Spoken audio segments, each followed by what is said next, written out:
Yes. Yes. Hey, hey, hey. Fabulous, and she is here. You don't even understand. I just did this really amazing call, and then my daughter threw paint out the window. So I had to go outside and spray down the side of the house with paint, and it's all over my body and my Okay. fingers. Wow. That's when you have a 5-year-old. Who has been here before, because she is the grownest 5-year-old I've ever Listen, met. that is an old African American woman, okay? Yes, she is. Yes, she is. Hi, Jason. How are you?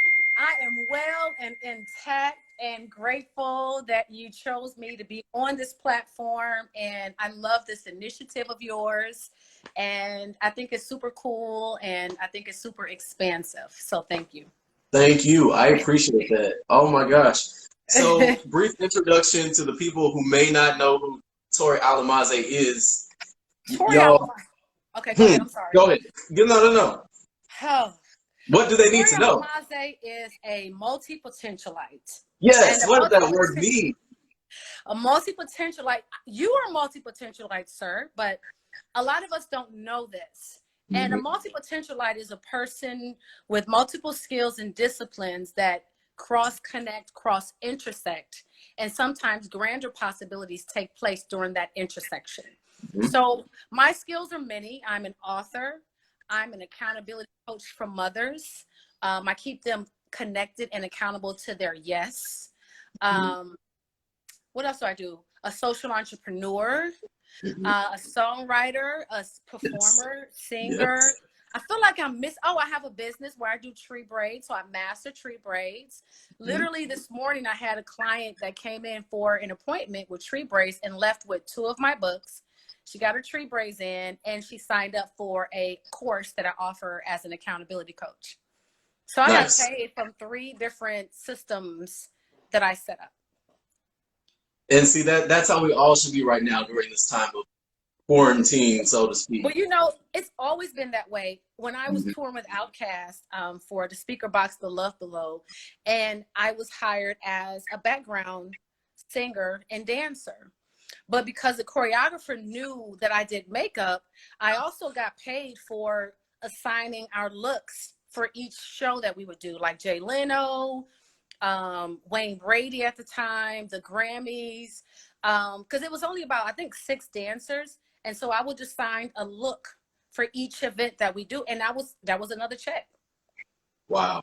So Wow. I'm used to multiple streams of income before it was kind of popular. Like I kind of just happened across it very naturally and instinctively. Mhm. And I guess the hardest part is people pigeonholing you or trying to put you in a box when there are other things that you're naturally curious about. And I think people should always gravitate to what they're curious about. Sure, absolutely. So there's great advice off the top, y'all. Hone into hone in on all of your gifts, hone them, sharpen them, and don't let anybody put you in a box. Okay? Yeah. Yeah, it's you don't have to be linear. I mean, non-linear, zag ziggy, and then you'll just figure it out along the way. You'll connect the dots along the way. And I mean, or it might be an industry that you fall into for a moment and then you might dip out. I watched a really interesting documentary on Netflix the other day about never heard of this guy, but his name is Walter Mercado. And Okay. he was Mexican and he was this astrologist that blew up in the 70s, right? And so in the documentary, he said he had been like this dancer that used his hands all the time. So as an astrologist, and what really got him paid was when he would get on TV and just read the signs, he would use his hands. He would include the dance and that's what made him special. Like the Huh. integration of all of his gifts is really what made him have a 50-year career and to be celebrated up until the day he died Wow. because of Wow. his individuality. Yeah. Right, right. It's really what brands you is when you combine everything that makes you special Yes. And own it. and own it. There you go. Absolutely. So a lot of people know you for singing, songwriting. That's, I think, how you came to the largest awareness. But before that, you were in the industry in other aspects, as you mentioned, Yeah. hair, makeup, Makeup. styling. All of that. But really my expertise was makeup. And of course, there are times where you might have to do hair or I wouldn't say styling at all because I have so much respect for the hard work that these people do. And but I was a makeup career. I bought my first house as a professional makeup artist. I was able to tour the world many times as a professional makeup artist. And that was something in the beginning that started from my initiative. I went to esthetician school to be an esthetician. Mm-hmm. And I fell upon makeup there. And then I started to find who was the makeup artist in Atlanta and started to assist them on sets, film and otherwise. And I just kind of was able to, ma'am, you need to go downstairs with your father. Now, goodbye. Darius. Excuse me, y'all.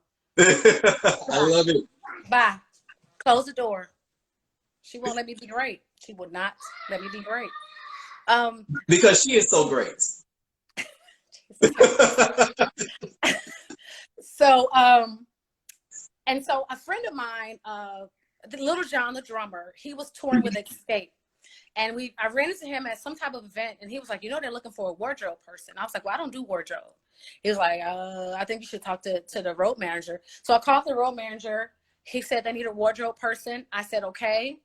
I did a quick run through with a friend on what that looks like when you're on tour. And I'm not great at it, but I wanted to get a chance. I was 21 and I got hired to go on the road with Escape. This is Candy, Tasha, Tiny, and Tamika. And we were all really young in our early 20s. And I brought my makeup kit with me on the road. Nobody told me to, but I knew I do makeup. So I basically said to the girls, hey, can I do they was doing their own makeup and it wasn't great. So I said, can I do y'all's makeup before you go on stage? And it was like, Candy was the one that was the most hesitant. But it was the other one. Once the other ones got in a chair and she liked it, then she was all in from that point on. So it got to the point where I was doing the makeup, not getting paid for it, but I really wanted to do it. So I did the makeup and I did the wardrobe. I kind of sucked at the wardrobe. But by their next major tour, they hired me for makeup. But it was my initiative. Like, I'm going to bring I know you hired me for this other job, but I'm going to bring my makeup kit and I'm going to show them that this is what I really like to do. Wow. Yeah. So initiative really pushed you forward in that regard. Initiative, I didn't have a blueprint. There was no blueprint. And in the industry, like the music industry, there is no blueprint. You have to just put your balls on the table and you have to go for it. And I think my saving grace was always really being professional. As a woman, I wanted to be professional because all the men want to sleep with you, you know, at some point. And a lot of people go for it because they believe that's what they have to do to get work. Yeah. And I didn't believe that. I believe that my personality, that my gift would get me in the door and has served me thus far. Nice. So before we get to your list of songs and that one crucial song that I know everybody wants to hear about, how did you make that transition from makeup to being the artist yourself?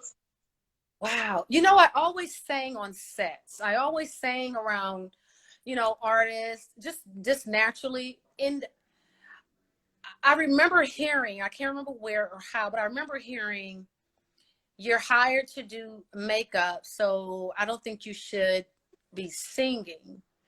But back then we would hang out at like Ann Burke's house, and that's Outkast and everybody. And so we would just sing. Everybody would just do their thing. So Outkast actually noticed it. It was like, Tori, you can sing. Jodeci noticed it. Pink noticed it. So artists started to notice it, and I was like, okay, I don't sing like that, but apparently I got a voice. I got something. So I started to kind of notice that sometimes people will be intimidated by me.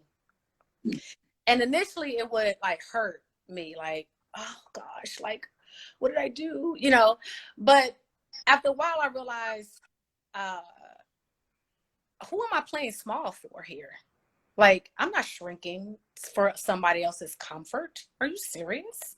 Right. Like, one of the things I said, I was on tour with Black in Japan. and Black is Left Eye's group at the time.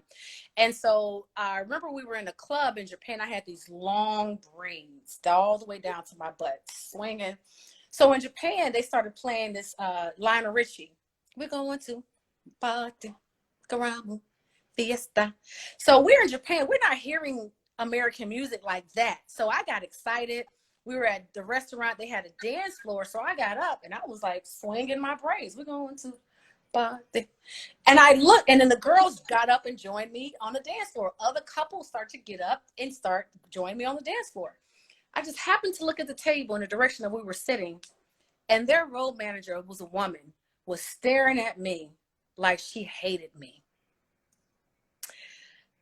Like she hated me. And later that night, the girls came to my room and they said, Donna, she's like, you're too much. And you're just trying to steal our shine. But we know, Tori, that's not, like, I was mortified with that. And it was the first time I kind of felt, and she was an older woman. She was older than me. I was like, wow. And that was kind of like the first thing that stood out in terms of shrinking my light to make somebody else comfortable. And it was the first time I saw that it must be something about me that makes her uncomfortable or other people uncomfortable. So I think the first time I had a house fire. I had a house fire in Atlanta. So I just happened to be dating a guy who works at Power 106 at the time in New York. So he's like, why don't you come to New York and record a demo? So I went to New York, recorded a demo, maybe just 3 songs. Came back to Atlanta a week later. I was doing some work for Russell and Kimora Lee Simmons fashion show. I was working with models behind the scenes doing makeup. So I'm behind the scenes working, and I hear a voice come around the corner singing a song, just a voice. Mm-hmm. But the song sounded familiar. And I was like, that's something, I wrote that. It was Ceelo. He was singing a song for my demo. Mm-hmm. And he's like, yo, I got your demo. I want to work with you. We already knew each other. And he's like, my manager knows your manager. And, I already love you, Tori, and your vibe, your style. I want to work with you. And that's how that started. That's amazing. So a faithful connection just by happenstance. Say that again. I said, so just a faithful connection just by happenstance. Organic. I was the girl in Atlanta, always at the club, MJQ. I was always dancing. Anybody who knows Tori and my best friend Nefertiti, we were always the girls dancing. Like, we wasn't the girls hung up, against the wall, hugged up. We were battling, like dancing.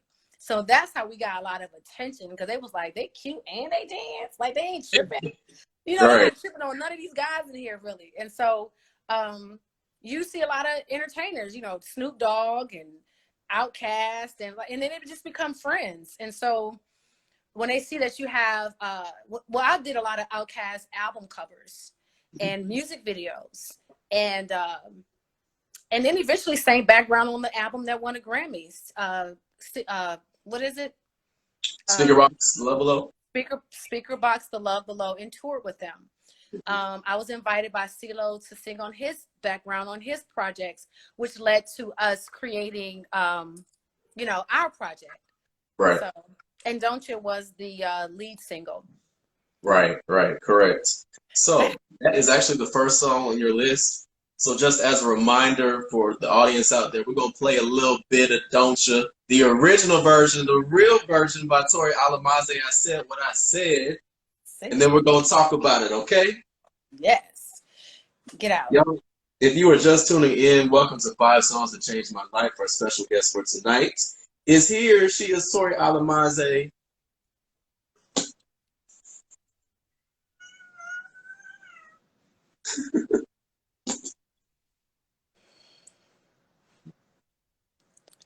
I said, please go with your dad.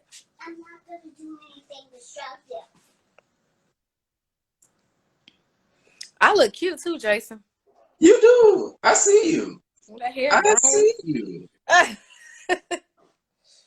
Out here shining. Hi, John. I met John in Senegal. We did a yoga retreat together. Well, that's amazing. Yeah. Your life is full of adventures. It is. Full of them. And we're going to be able to, you're going to record this. It's already being recorded. You're going to show this again, right, Jason? Absolutely, absolutely. Okay. It's going to be on IGTV and on my YouTube as well. You have to come over to my house so we can play with our head wraps. Yes, yes. I have a basket full of head wraps. Are you serious? Of You got to put me on game. You got to put me on. Yes. I got a beautiful cobalt blue one in Senegal. It's so beautiful. My daughter, she be hating. I'm sad. I don't believe it. All right, so I'm over here having technical difficulties. Bear with me. No worries.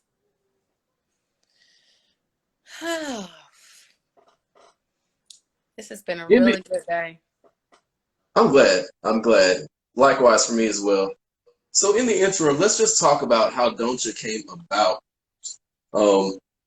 As many may not know, but hopefully the real ones do, it was your song before the Pussycat Dolls. Your version was not a demo. Your version was actually released. It was on radio and was charting. Okay, yes. All right. So talk about that. What the hell happened?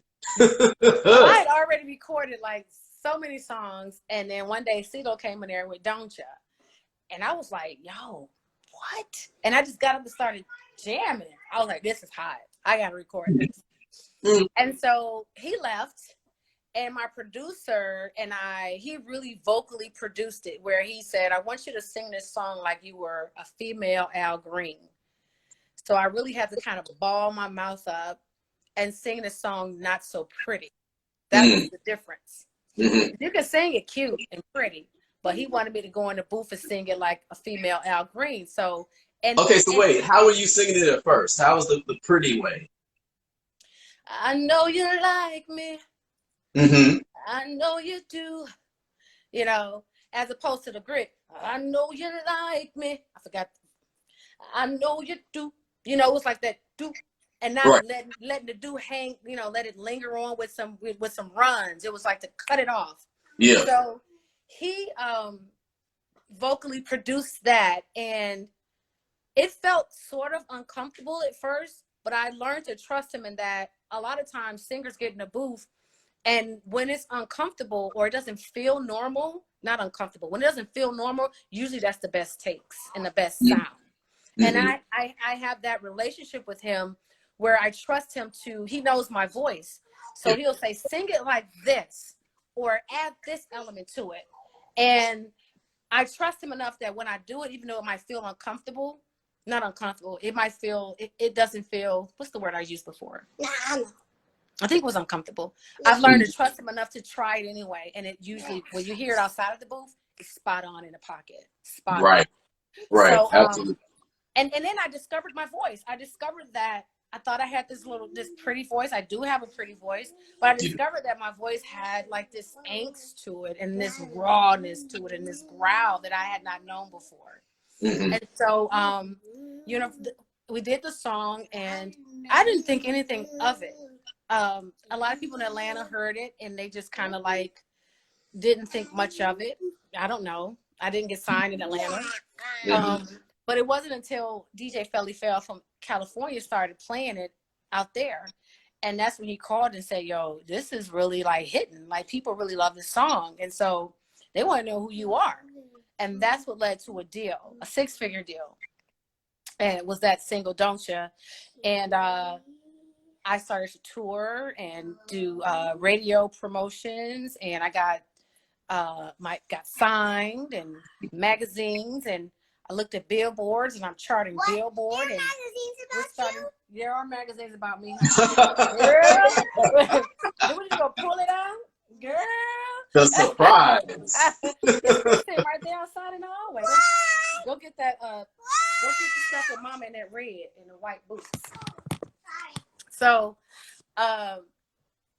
then I'm at the height of touring and getting ready to do a video, and I get a call. I'm in Hawaii that Ceelo gave a song to Pussycat Dolls, and they're ready to shoot a video. So I'm dumbfounded, you know, at this point, because we're a family. We're not, you know, we're good. What's going on? And so it was just the beginning of a heartbreak, I felt betrayed. I felt hurt. I felt disappointed, but I also knew that I had to go on. I still had fans. I still had shows booked. So I just talked about it, as hurt as I was, and I was still going on stage and giving my best. I remember doing one show and I literally had to fly out early the next morning, go to my grandmother's funeral, go back to Florida the next day and do another show. So it was that was a very, very challenging time for me because I was pretty much left alone to explain this to DJs and explain this to fans. And it was just a crazy, crazy time. But I believed in my music. I believed in the project we created. I believed in it enough to keep going, but it got to a point where I didn't have the machine.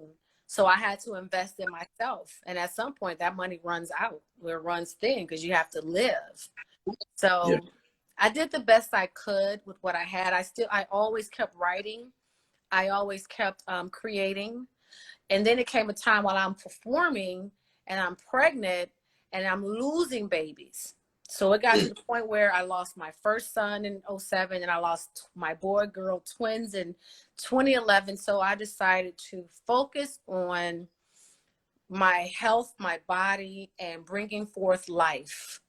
And although I still had a catalog and I still created and wrote songs, I wanted to focus on my family. I got married. I had my daughter in 2014. She's my miracle rainbow child. And, but that thing is still there. Like even in DC, like I'm in a mom community, but you know, I might show up with a red lip and a cape. And they're like, what, a velvet cape? They're like, what? And a kid and a baby. You know, Who like does that? at holiday party, they're like, Tori, you look like a star. I'm like, hey, bitch, I am a star. That part. That part. Bitch, I am a star. Okay. Just because you don't know the story, and then when they get the story, I didn't talk about me, but then they might see a picture with me and Beyonce because I worked with Destiny's Child, or they're like, who is this amongst us? I mean, it really was it's a mom community. See, it's like, why did you tell us this about you? Why? I'm like, it's not for me to say, boo.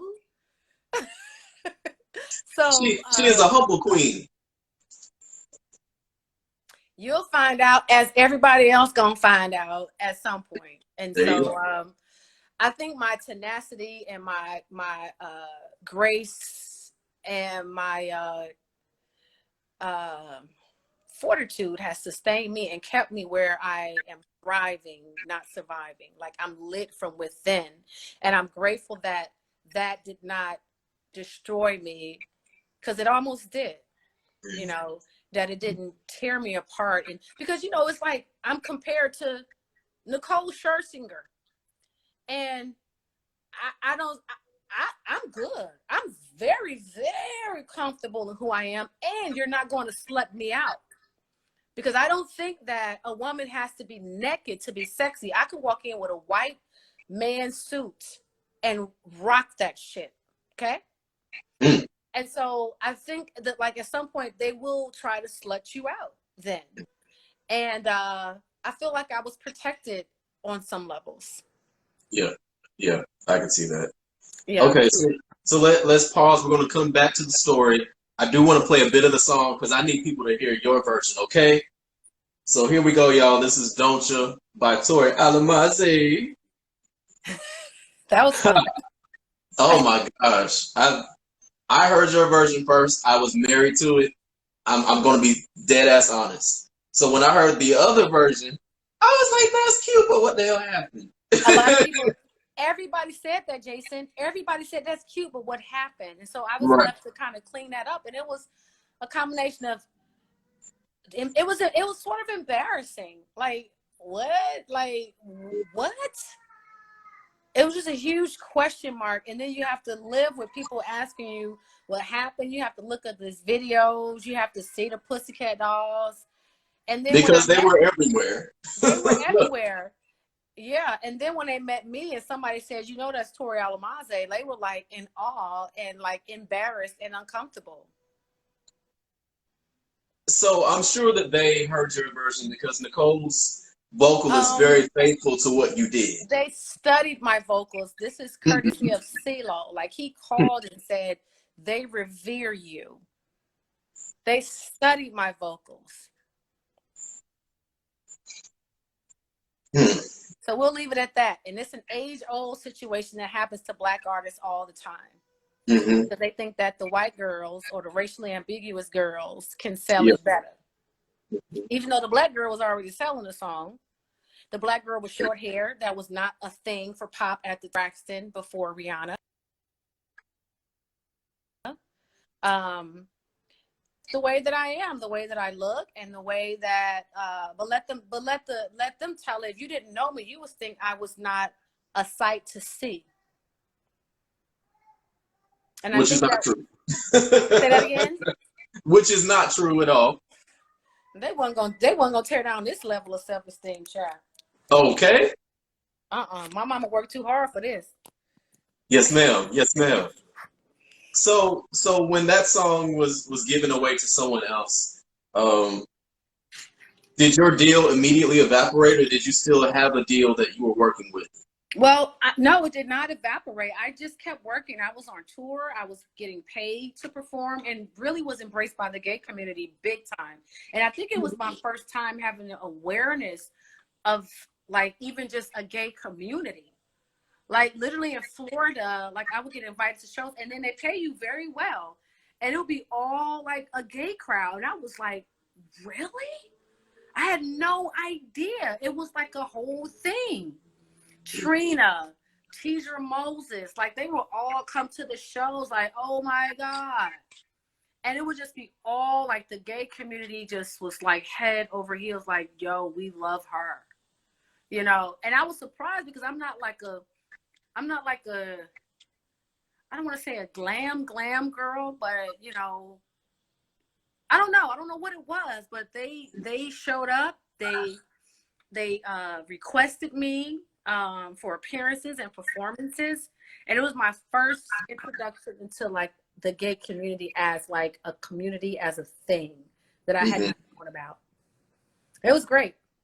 I love it. I It love it. opened up my eyes to a lot of understanding and respect for the gay community as well.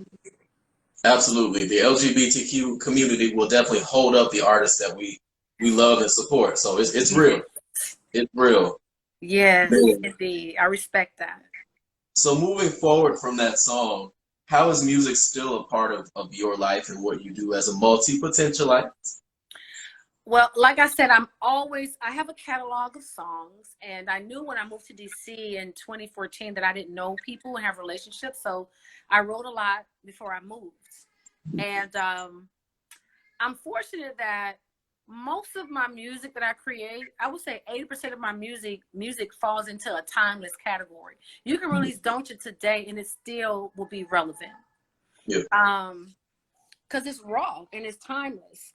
I'm constantly singing songs to my daughter. I'm constantly singing arguments to my daughter, or if I need her to clean up, like might be like, clean up, you know, we're just constantly doing this. And then I uploaded some stuff on SoundCloud with me and her singing songs together. So we're constantly singing, and I shared with you earlier, I'm right in the cusp, in the middle of some really magical things unfolding perfectly and effortlessly and divinely. And you guys would know once you know. So then I'll be able to really professionally release my music in a way that it's not a struggle. Yeah. Yeah. That's beautiful. That's beautiful. So before we move on to the next song on your list, let's address the elephant in the room, Mr. Green. How do you have any words for Mr. Green? Any parting messages before we move on?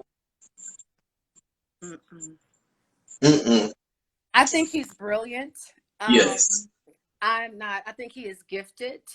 I hold no animosity towards him, really, or anybody else. However, I do always have space for people to clean up some errors. The door is always open for you to clean up some errors. That's beautiful. Y'all, that is being a big person. That is growth.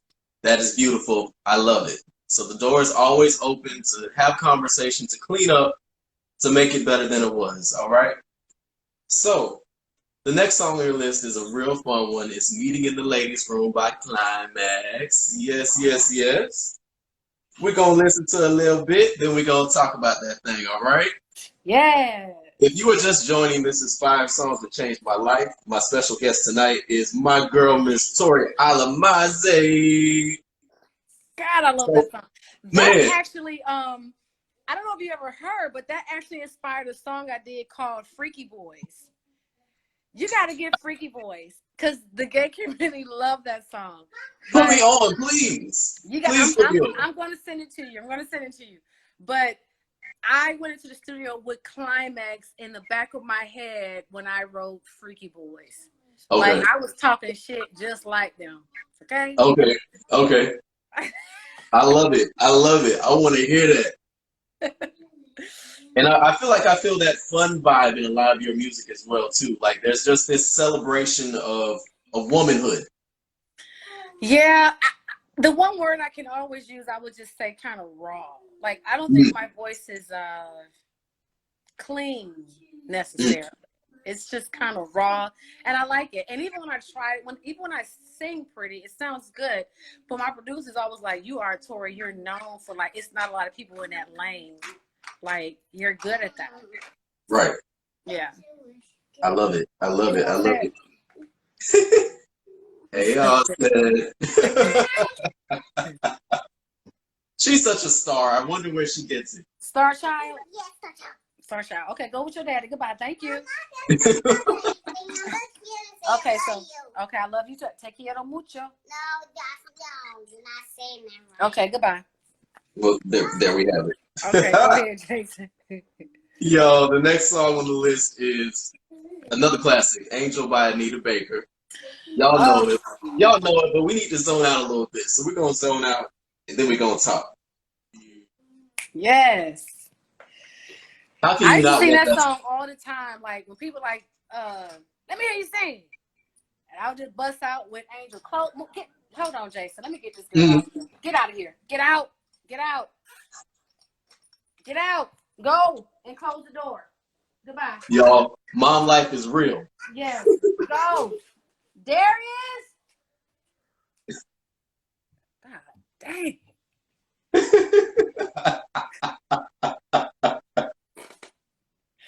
That's real life. I'm just That's saying. real life, y'all. Somebody was enjoying the infrared. They love Angel, honey. They said,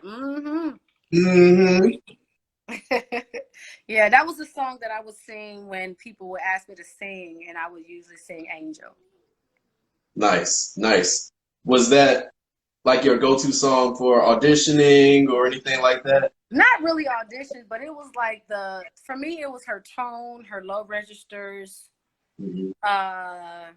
Man, that I just was like, God, her and Phyllis Hyman, they were the ones who had the low registers that I could relate to because I have a raspy voice. Yeah. You know, and when I say Whitney Houston, it would be like at a lower key. Right. I still do it, but it wasn't up there. Layla Hathaway, you know, those type of people had the lower registers that I could relate to. So I would usually sing those type of songs. Nice. Yeah, you mentioned Phyllis Hyman, and my hands went up. That's my girl. You love her? I love her to pieces. That is my woman. I love her so much. She was hot. She was just she was sexy. She was everything. Yeah. She was everything you wanted in a star. Yeah. And learning more about her, one of the important things for her was working with Black people, working with Black artists, Black producers, Black stylists, Black accountants, all of that stuff. So that actually ties in, now I'm thinking about it, to this movement right now we have with supporting Black business, supporting Black artists, musicians. How do you feel about the industry as it relates to its treatment of Black artists and what we can do differently, what we can do better, put it that way? Well, first of all, I think Black executives are really just kind of like part of the slave plantation. Mm. And I don't really think that, I think, I wrote down something in my last conversation that actually resonated. Hold on. It was,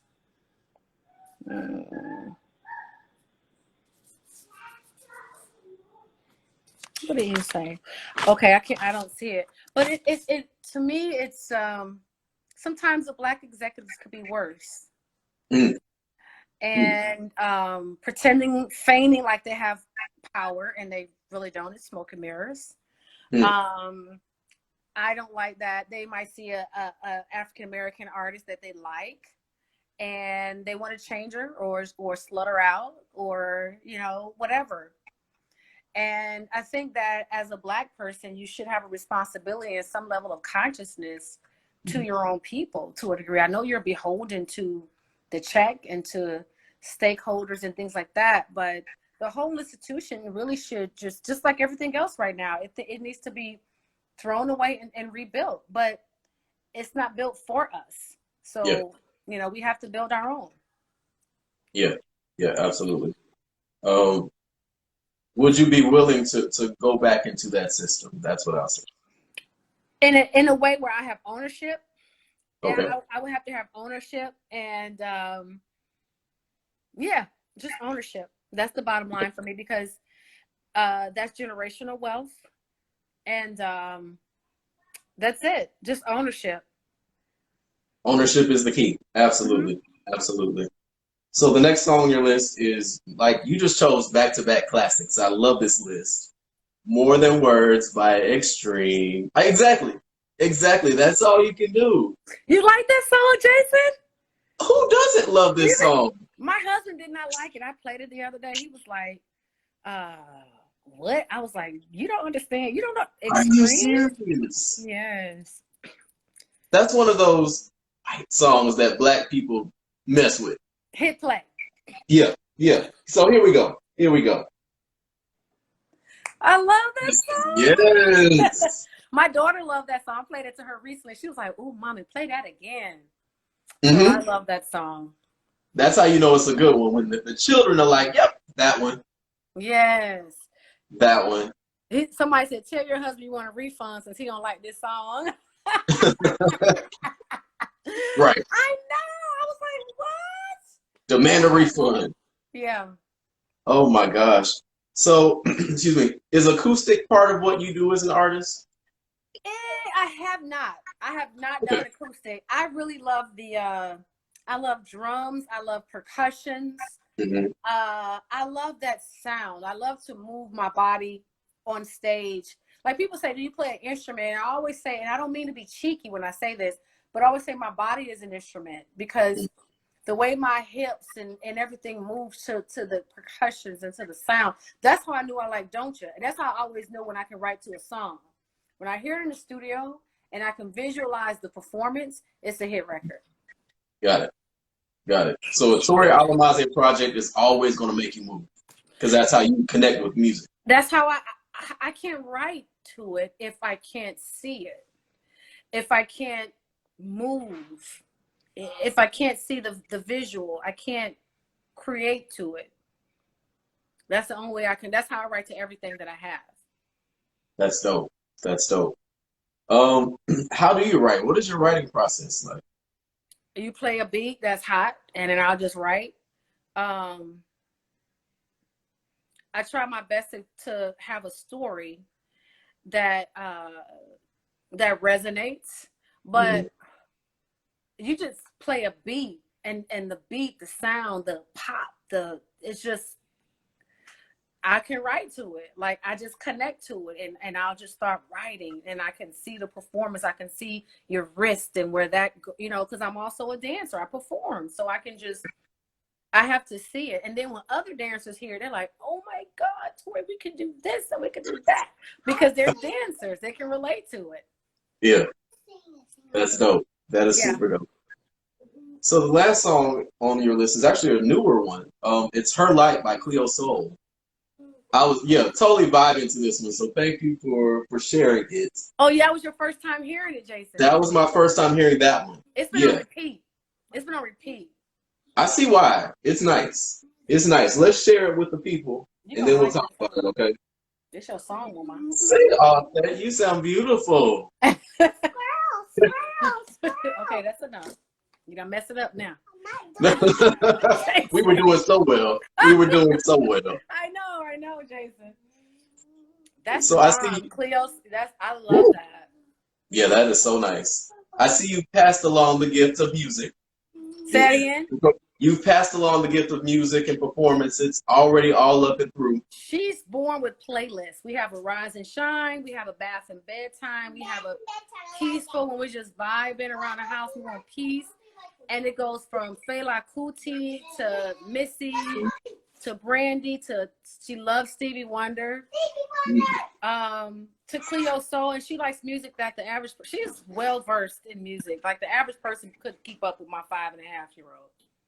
I love it. I love it. Mm-hmm. So what advice would you give her if she decided she wanted to follow mommy down that musical path in terms of entering the industry? She's a beast. And fortunately, the industry is different now. Like there's so much more. Beast is a compliment.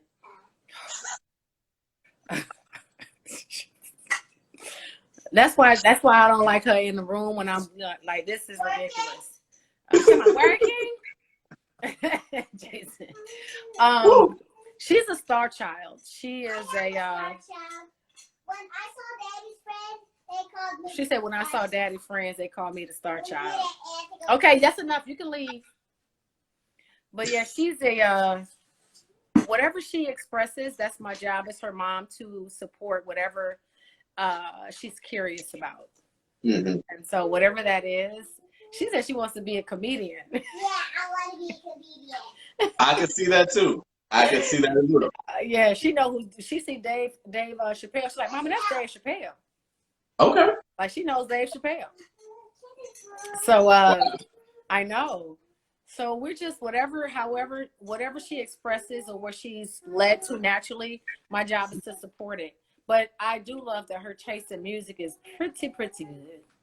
Oh yeah, that's awesome. And it's kudos not average to you. At all. Yeah, we don't do little kid nursery rhymes. Like she's been doing jazz, and I have friends who are artists, and then we have their music, and she listens to their music, and she also gets to see that artists are real people. Like we didn't understand we were little people. We were little kids. I thought it was people inside the radio. Right. So my daughter gets to meet my friends. I'm like, oh, this is Neo. This is Cece. She's like, oh, she listens to their music. Or she talks to them over the phone. So they're real people to her. So it's not like a big deal. That is incredible. That is awesome. So, Tori, thank you so much for taking the time. Thank you, Jason, for inviting me. I love it. Absolutely. I love you. You are amazing. Oh, just a great human being. So tell the people before we go what you have coming up next that you can talk about and where they can find you. Well, you can always find me at my page, which is Coach Tori Jones, and you can go to the link in my bio and you can find my YouTube channel. You can, if you're a mother who wants to be held accountable and connected to her, yes, there's a link there to join our tribe, our community. I call it a mastermind alliance of people who are like-minded.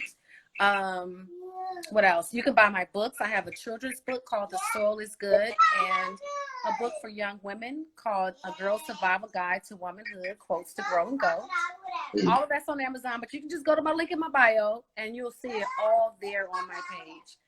And look out for, I want to say 2021, look out for an entirely new project. Hopefully the world opens up. Hopefully I can get to a venue near you and touch you and connect and engage with you guys very soon. Awesome. So we've got music, we've got books, we've got accountability coaching, we've got all sorts of things coming from Tori Alamaze Jones. As all of that. Multi-potentialite. Hello. I love it. Well, thank you so much for taking the time. Thank you. Everybody, thank you for joining us for 5 Songs That Changed My Life. Y'all have a good night, all right? Bye.